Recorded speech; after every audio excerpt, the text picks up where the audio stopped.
नमस्कार मित्रांनो, income tax सिस्टीमवर एक ऑल इन वन व्हिडिओ ज्यामध्ये न्यू टॅक्स रिजिम काय, ओल्ड टॅक्स रिजिम काय, या सगळ्या गोष्टी मी तुम्हाला समजवणार आहे. आणि हा व्हिडिओ एकदम सिंपल भाषेत मी तुम्हाला समजवणार आहे, जेणेकरून तुम्हाला हे जे कन्सेप्ट्स आहे हे समजतील. आणि जेणेकरून तुम्हाला असं वाटेल यार, या गोष्टी मला पहिल्या माहिती का नव्हत्या, एवढ्या सिंपल होत्या या गोष्टी. कारण की या गोष्टी आपल्याला शाळेमध्ये किंवा कॉलेजमध्ये शिकवल्या जात नाही, आणि एवढ्या चांगल्या पद्धतीने आणि एवढ्या सोप्या भाषेत, ते पण मराठी भाषेत, आपल्याला कुणी या गोष्टी समजवत नाही. तर हा व्हिडिओ माझ्यासाठी एंडपर्यंत बघा, जेणेकरून तुमचा सगळ्यात जास्त फायदा होईल. आणि असा व्हिडिओ तुम्हाला मराठी भाषेत पूर्ण इंटरनेटवर एवढ्या सोप्या भाषेत कुठेच भेटणार नाही, याची मी गॅरंटी देतो.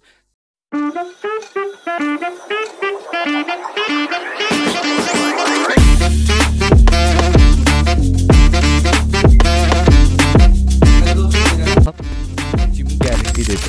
तर पुढे चालूया. माझ्या मते या गोष्टी ज्या आहेत ना, त्या प्रत्येक माणसाला माहिती असणं गरजेचं आहे. कारण की या डे टू डे लाईफमध्ये जे की तुम्ही बिझनेस करताय किंवा तुम्ही एखाद्या ठिकाणी जॉब करताय, या बेसिक गोष्टी तुम्हाला माहिती असणं खूप गरजेचं आहे. तर सगळ्यात पहिले आपण जाणून घेऊया, जे गव्हर्नमेंट आहे ते आपल्याकडून कोणत्या प्रकारचे टॅक्सेस घेतात आणि ते कोणत्या स्वरूपामध्ये आणि कशा प्रकारे आपल्याकडून कलेक्ट केल्या जातात. तर सगळ्यात पहिले आपल्या भारतामध्ये 2 टाईप्स ऑफ टॅक्स असतात, डायरेक्ट टॅक्स आणि इनडायरेक्ट टॅक्स. त्यालाच आपण असं म्हणू शकतो की इन्कम टॅक्स, आणि दुसरा असतो गुड्स अँड सर्व्हिस टॅक्स. हे दोन्ही नाव तुम्ही ऐकलेलेच असाल. तर या दोघांमधला डिफरन्स जाणून घेणं, समजून घेणं खूप खूप खूप सोपं आहे. जर आपण एक GSTचं उदाहरण घेऊया. GST म्हणजे हे सगळ्यांकडून समान आपल्याकडून वसूल केलं जातं. भलेही ते मोदीजी असो किंवा मुकेश अंबानी असो किंवा तुम्ही असो, सगळ्यांकडून सिमिलर टॅक्सेस घेतलं जातं. फॉर एक्झाम्पल, मी किंवा मुकेश अंबानींनी 500 रुपयाचं काही झोमॅटोवरून मागवलं, एक छोटं उदाहरण आहे. 500 रुपयाचं काही गोष्ट मागवली, त्याच्यावर जर GST लागतोय 5%, तर तो 5% मला पण तेवढाच द्यायचा आणि मुकेश अंबानीजींना तेवढाच GST आपल्या गव्हर्नमेंटला द्यायचा आहे. दुसरं एक्झाम्पल, मी 5 रुपयाचं चॉकलेट दुकानातून घेतोय, ते 5 रुपयाच्या चॉकलेटवर जे मी जेवढं GST दिलंय, तेवढंच GST नरेंद्र मोदीजींनी पण ते चॉकलेट घेतल्यावर तेवढंच GST त्यांना गव्हर्नमेंटला देणं आहे. तर हा खूप अनफेअर टॅक्स सिस्टीम मानला जातो की यार, माझं इन्कम एवढं आणि त्या माणसाचं एवढं इन्कम, तर आमच्या दोघांना सेमच टॅक्सेस द्यायचा आहे. तर हे अनफेअर गोष्ट आहे, पण ही GSTमध्ये कव्हरअप करण्याची खूप प्रयत्न गव्हर्नमेंट करतं. जसं की जे इसेन्शियल गोष्टी आहेत त्याच्यावर कमी टॅक्स लावायचा प्रयत्न करतात, ज्या कमी इसेन्शियल गोष्ट आहेत त्याच्यावर जास्त टॅक्स लावायचा प्रयत्न करतात, आणि ज्या खूप जास्त इसेन्शियल गोष्टी आहेत त्याच्यावर 0 GST लावायचा प्रयत्न करतात. जेणेकरून काय होतं की जे लोक लक्झरीवर स्पेंड करतायत, जे लोक ज्या गोष्टी इसेन्शियल नाही आहेत त्याच्यावर स्पेंड करतायत, त्या गोष्टींवर जास्त GST दिला जातो. आणि ज्या गोष्टी इसेन्शियल आहे, ज्या गरिबांना पण लागत आहेत आणि ज्या श्रीमंतांना पण लागत आहेत आणि ज्या सगळ्यांनाच लागत आहेत, त्याच्यावर GST कमीत कमी वसूल केल्याचा प्रयत्न करतो. आणि ज्या गोष्टी खूपच इसेन्शियल आहे त्याच्यावर 0 GST लागल्या जातो. जर आपण एक उदाहरण घेतलं की आपण एखादी 20 रुपयाची गोष्ट झोमॅटोकडून मागितली, त्याची बनवायची कॉस्ट जी आहे ती 18 रुपये, आणि त्यावर 2 रुपये GST लावला जातो, आणि ही 20 रुपये त्याची MRP ठरून आपल्याकडून ते वसूल केलं जातं. म्हणजे झोमॅटो काय करेल, 18 रुपये स्वतःकडे ठेवेल, 2 रुपये गव्हर्नमेंटला देईल. तर हे गोष्टी जो आहे ते कन्झम्पशनवर लावलं जातं, म्हणजेच हे एक्सपेन्सवर लावलं जातो. म्हणजे सोप्या भाषेत आपण समजू की इनडायरेक्ट टॅक्स हा आपल्या खर्चावर लावल्या जातो. म्हणजे GSTचे पर्सेंटेज वॅरी करतात, 5%, 12%, 18%, 28%. आता समजा आपण एखादी गाडी घेतली छोटी, जसं की अल्टो असेल, वॅगनर असेल, या छोट्या गाड्या असतील, त्याच्यावर कमी GST लागला जातो. आणि एखादी आवाढव्य गाडी घेतली जसं की फॉर्च्युनर, ऑडी, मर्सिडीज, ह्याच्यावर जास्त GST कलेक्ट केला जातो, आणि त्यावर एक कंपन्सेशन सेस पण कलेक्ट केला जातो. जर एखादा व्यक्ती आवाढव्य गाडी घेतोय त्याच्यावर कंपन्सेशन सेस दिला जातो. एखादी प्रायव्हेट जेट घेत आहेत, या गोष्टी ज्या आहेत त्या लक्झरी आयटम्स आहे, त्याच्यावर कंपन्सेशन सेस घेतला जातो. सर, हे कंपन्सेशन सेस म्हणजे काय? कंपन्सेशन सेस म्हणजे की जे आपल्याला एक चांगल्या कॉस्टसाठी आपल्याकडून कलेक्ट केला जातो, किंवा आपल्याला ती एक पेनॉल्टीच्या स्वरूपात आपल्याकडून वसूल केलं जातं, की पेनॉल्टीज म्हणावं लागेल. हे कंपन्सेशन सेस जे आहे, तर चांगल्या कार्यासाठी म्हणजे काय? चांगल्या कार्यासाठी म्हणजे आपल्या इन्कम टॅक्समध्ये आपण बघत असेल 4% सेस लागतो, हेल्थ अँड एज्युकेशन सेस, आणि तसंच एक दुसरे स्वच्छ भारत अभियान सेस, तो पण आपल्याकडून वसूल केला जातो. हे आहे सेसचे प्रकार. तर हे पण एक अजून एक प्रकारचा सेस आहे, तो आहे कंपन्सेशन सेस, जे लक्झरी आयटमवर लावला जातो. अजून एक उदाहरण आपण त्यावर घ्यायला गेलो तर हॉटेल्सचं एक उदाहरण घेऊ शकतो, ज्या इसेन्शियल आहेत, की जसं की आपण कुठेही फिरायला गेलो तर जिथं की समजा एक एक्झाम्पल ओयो हॉटेल्सला आपण जर समजा 7,500 रुपये आपण त्याच्यावर रेंट दिलं तर त्याच्यावर 12% GST आपल्याकडून कलेक्ट केला जातो. पण तेच जर तुम्ही ताज अशा 5 स्टार हॉटेल्स किंवा लक्झरी हॉटेल्समध्ये स्टे केलं, तिथं तुमच्याकडनं 28% GST कलेक्ट केला जातो. म्हणजे जे श्रीमंत लोक आहेत, ज्यांच्याकडे जास्त पैसा आहे, त्यांना लक्झरी लाईफ जगायची, त्यांच्याकडून जास्त GST कलेक्ट केला जातो. आणि जे लोक आहेत की त्यांना बजेट स्टे पाहिजे किंवा बजेटेड त्यांचं बजेट आहे, त्या बजेटमध्येच त्यांना स्पेंड करायचं, इसेन्शियल आहे तेवढं राहणं आणि तेवढं अन्न वस्त्र निवारा, त्याच्यावर कमीत कमी टॅक्स गव्हर्नमेंट कलेक्ट करण्याचा प्रयत्न करते. आणि हे सेस याच्यासाठी पण कलेक्ट केलं जातं कारण की त्याला गव्हर्नमेंटला फंड्सवर कंट्रोल ठेवायचं असतं. आणि हे सेस कोणत्या स्टेटशी शेअर करायचं आहे किंवा नाही करायचं याच्यावर आत्तापर्यंत कोणता रूल बनलेला नाही आहे. तर आपण GSTवर बोलतच आहोत, तर आपण एक गोष्ट बघूयात की GST रजिस्ट्रेशन करणं कोणाला गरजेचं आहे आणि हा इनपुट टॅक्स क्रेडिट म्हणजे काय. म्हणजे बऱ्याच लोकांकडून ऐकलं असेल की यार मी GST फोनवर देत नाही, मला त्याचा फायदा भेटला, लॅपटॉप घेतला त्याच्यावर मी GST दिला, त्याचा मला फायदा भेटला. तर हे इनपुट टॅक्स क्रेडिट म्हणजे नेमकं काय.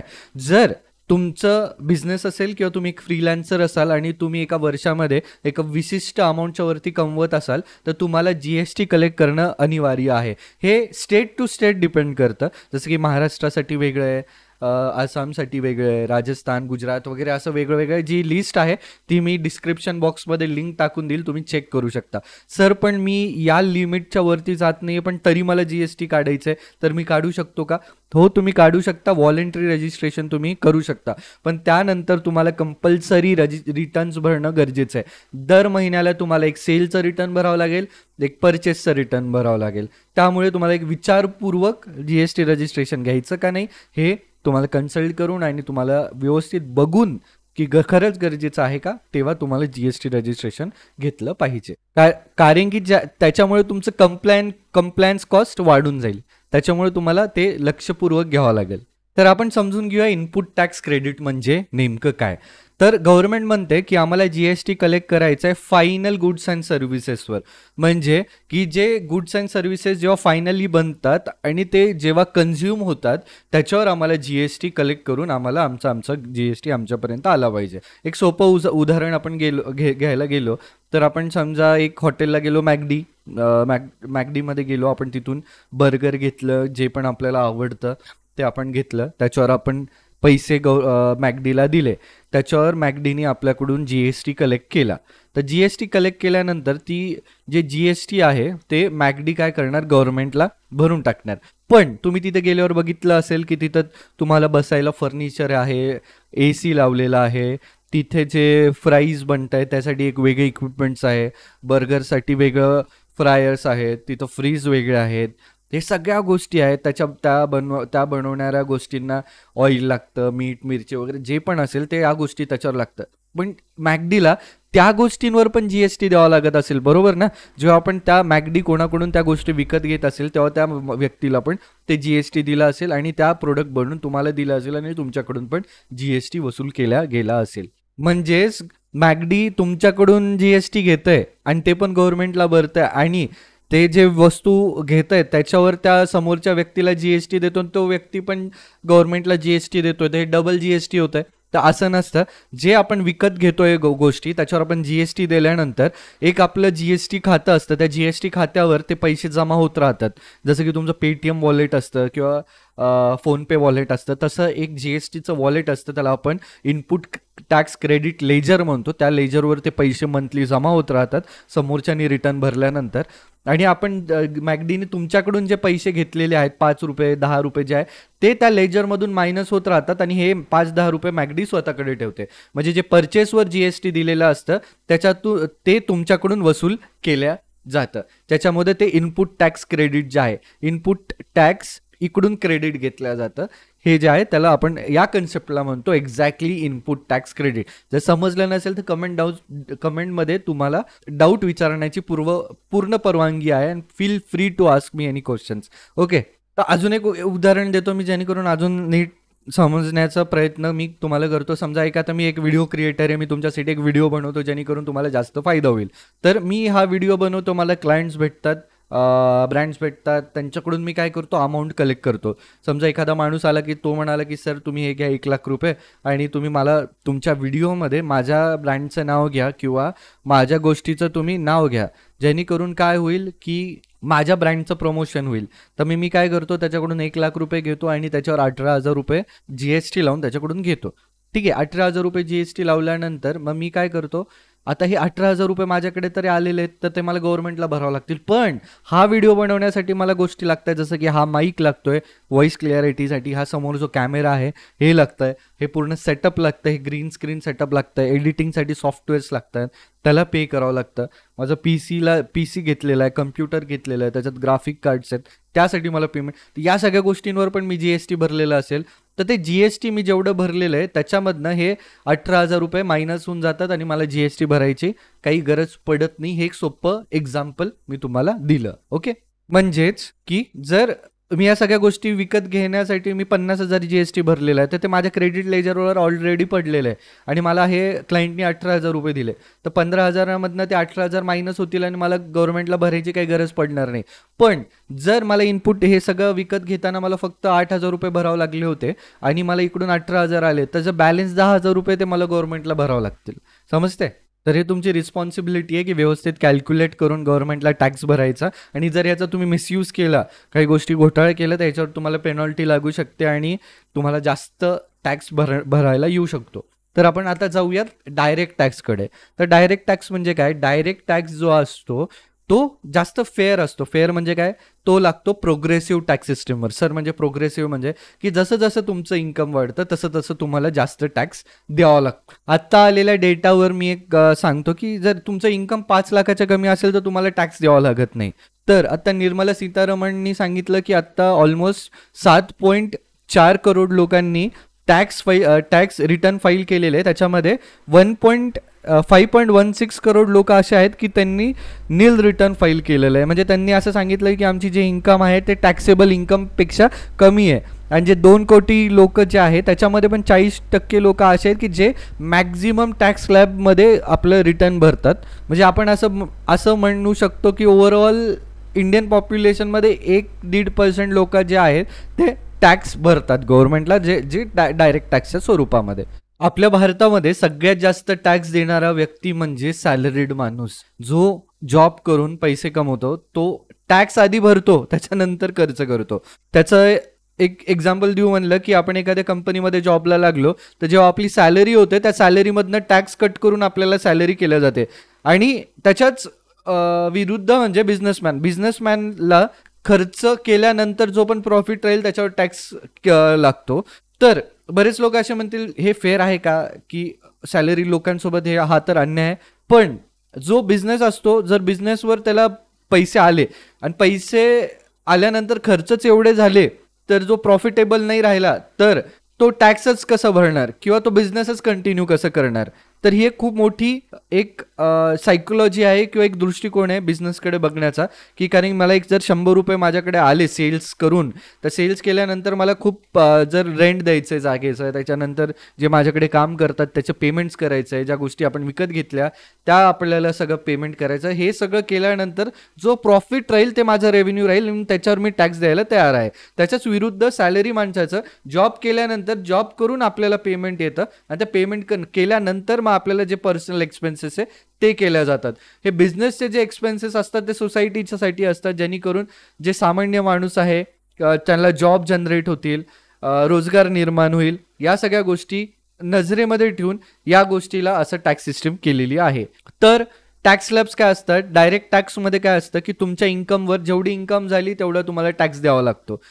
तर ते त्याच्यामध्ये 2 टाईप्स ऑफ टॅक्सेस असतात. एक असतं डायरेक्ट न्यू रिजिममध्ये तुम्ही भरू शकतात आणि एक ओल्ड रिजिममध्ये भरू शकता. सर आता हे न्यू रिजिम आणि ओल्ड रिजिम म्हणजे काय?